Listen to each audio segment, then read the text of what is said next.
कहते हैं कि दुनिया में मन सबसे ज्यादा शक्तिशाली चीज होता है।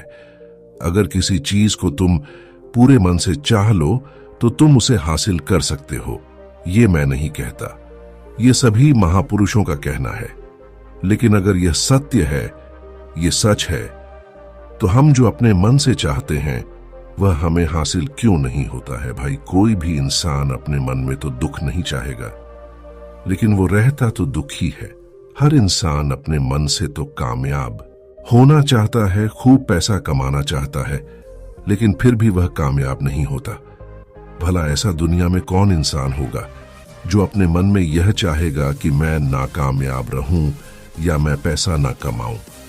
सोचने की बात है तो इसमें दो चीज निकलकर सामने आती है।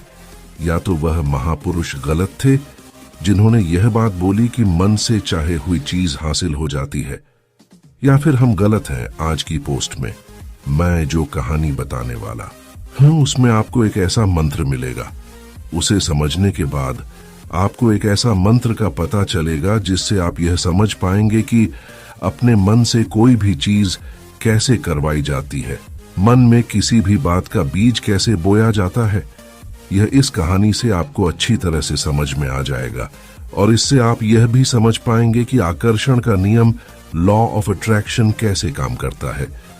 कहानी छोटी सी है लेकिन बहुत ही गहरी है। एक बार की बात है, एक आदमी के जीवन में सिर्फ दुख ही दुख थे। वह जो भी काम करता उस बेचारे का वह काम पूरा ही नहीं होता। घर में आता तो घर में क्लेश बना रहता, किसी से कोई मदद मांगता तो कोई उसकी मदद नहीं करता। ऐसा लगता था कि चारों तरफ से उसके ऊपर दुख का पहाड़ टूट पड़ा है। उसे समझ नहीं आ रहा था कि मैं इन दुखों से कैसे पार पाऊं। वह दिन रात यही सोचता रहता था कि अपने दुखों से छुटकारा कैसे पाना है। इसी कारण से वह रात में सो भी नहीं पाता था। उसकी आंखों के नीचे बड़े बड़े काले घेरे बन गए थे, जो इस बात का प्रतीक थे कि वह आदमी कितना दुखी है और कितना चिंतित है। कभी कभी तो उसके मन में आत्महत्या करने के भी ख्याल आते थे, लेकिन अपने परिवार की चिंता करके वह यह कदम नहीं उठा पाता। वह इतना दुखी हो गया कि उसने निर्णय किया कि वह इन दुखों से छुटकारा पाकर ही रहेगा।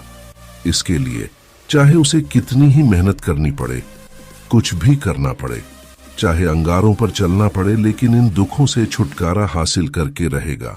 ऐसे ही एक दिन उसने अपने मित्र से पूछा कि मैं अपने जीवन को कैसे सुधारें। उसके मित्र ने उसे बताया कि तुम किसी बाबा के पास जाओ। बाबाओं के पास ऐसा मंत्र होता है जिससे सारे दुख मिट जाते हैं, जीवन खुशियों से भर जाता है और धन संपदा भी हासिल होती है। तुम किसी ऐसे बाबा को ढूंढ लो, बस तुम्हारा काम बन जाएगा। उस आदमी के मन में यह बात पूरी तरह से पक्की बैठ गई कि कोई बाबा ही मेरा दुख दूर कर सकता है, और इसीलिए उसे किसी भी बाबा के बारे में पता चलता तो वह उस बाबा के पास पहुंच जाता, उस बाबा को अपनी समस्या बताता और उससे उसका समाधान पूछता और कहता कि बाबा, मैं कुछ भी करने के लिए तैयार हूं, लेकिन मेरी इन समस्याओं से मुझे छुटकारा दिला दीजिए। आप जो कहेंगे मैं वह करूंगा, लेकिन मेरे जीवन को सुधार दीजिए। बाबा उसे कुछ टोने टोटके बताते थे करने के लिए और बदले में दान दक्षिणा ले लेते थे कि यह टोना टोटका करने के बाद तुम्हारे घर में सुख शांति बनी रहेगी। बस इस टोटके को पूरी विधि के साथ करना। वह आदमी घर लौटकर पूरी विधि के साथ टोने टोटके करने लगा, लेकिन बहुत टोने टोटके करने के बाद भी उसके जीवन में कुछ बदलाव नहीं आया। इसके विपरीत उसका जीवन और ज्यादा दुखी हो गया। जो भी बाबा उसे टोना टोटका देता था वह बदले में उसे दान दक्षिणा लेता था। मैं बंदर, क्या विचार नहीं आने चाहिए, बंदर का ख्याल भी नहीं आना चाहिए, तो ही यह मंत्र सिद्ध होगा। आदमी बोला, मुझे तो आज तक बंदर का कोई विचार नहीं आया, तो अब क्यों आएगा? आप चिंता मत करिए बाबा, मैं बस मन में यही दोहराऊंगा कि मैं सुखी हूं, मैं सुखी हूं। इसके अलावा बंदर का कोई भी विचार मेरे मन में नहीं आएगा। यह कहकर वह आदमी वहां से चल देता है। वह अपने मन में मैं सुखी हूं, मैं सुख ही हूं, यह दोहराता हुआ थोड़ी दूर ही चला था कि उसके मन में अचानक बंदर का ख्याल आ गया। बंदर का ख्याल एक बार आया और चला भी गया, लेकिन उस आदमी ने सोचा, आज तक तो मुझे बंदर का कोई भी विचार नहीं आया, यह आज बंदर का विचार क्यों आ गया। और ऐसे करके उसने उस बंदर के विचार को पकड़ लिया और यह भूल गया कि मुझे क्या मंत्र दोहराना है, और वह बंदर के बारे में सोचने लगा।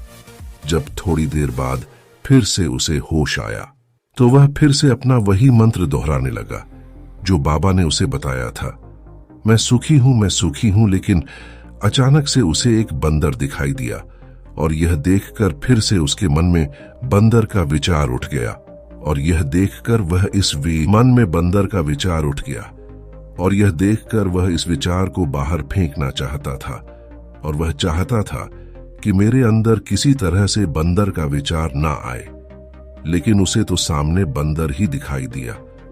ऐसे ही जद्दोजहद करते करते घर पर पहुंचा, और घर पर पहुंचने के बाद अपनी पत्नी को कहा कि हे बंदरिया, मुझे खाने में बंदर परोस दो।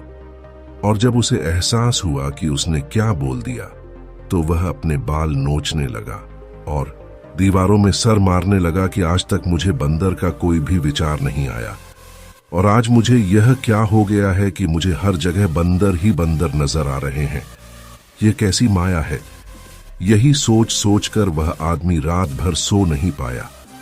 रात भर करवटें बदलते रहा और सुबह उठकर सीधे उसी बाबा के पास पहुंच गया और उसके चरणों में गिरकर कहा कि बाबा, पता नहीं क्या चमत्कार हो रहा है, आज तक मुझे बंदर का कोई विचार नहीं आया, लेकिन कल से जब से आपने मुझसे कहा कि बंदर का विचार नहीं आना चाहिए, तब से मुझे हर जगह बंदर ही बंदर नजर आ रहे हैं। उस आदमी ने कहा कि बाबा, मुझे तो आपके पीछे पेड़ पर बैठा बंदर केले खाते हुए दिखाई दे रहा है। यह हो क्या रहा है बाबा? यह सुनकर बाबा हंसने लगे। हाँ हाँ हाँ हाँ बच्चा, मन का जाल एक ऐसा जाल है जिसे समझ पाना इतना आसान नहीं है। बंदर तो तुम्हारे रास्ते में पहले भी आते थे। जब तुम मेरे पास आए थे तो इन्हीं पेड़ों पर यह बंदर घूम रहे थे, लेकिन तब तुम्हारे ध्यान में यह बंदर नहीं था।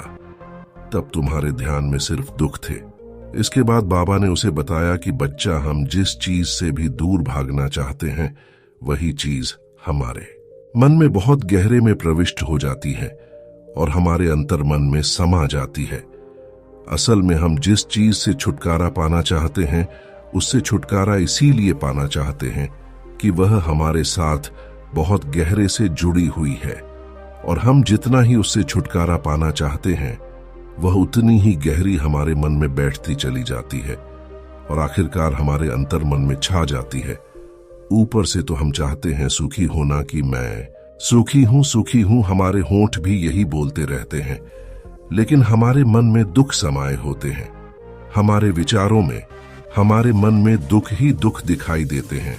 इसीलिए अपनी जुबान से बार बार यह बोलने से कि मैं सुखी हूं, मैं सुखी हूं, हम सुखी नहीं होंगे जब तक यह मंत्र हमारे अंतर्मन में प्रविष्ट नहीं होगा।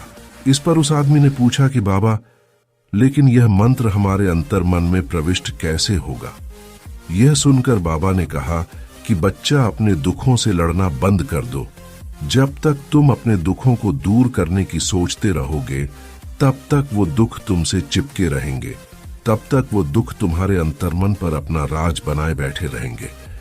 और जिस दिन तुम उन दुखों के बारे में सोचना ही छोड़ दोगे, उन दुखों से छुटकारा ही नहीं पाना चाहोगे, उसी दिन से तुम्हारे जिंदगी से दुख गायब हो जाएंगे।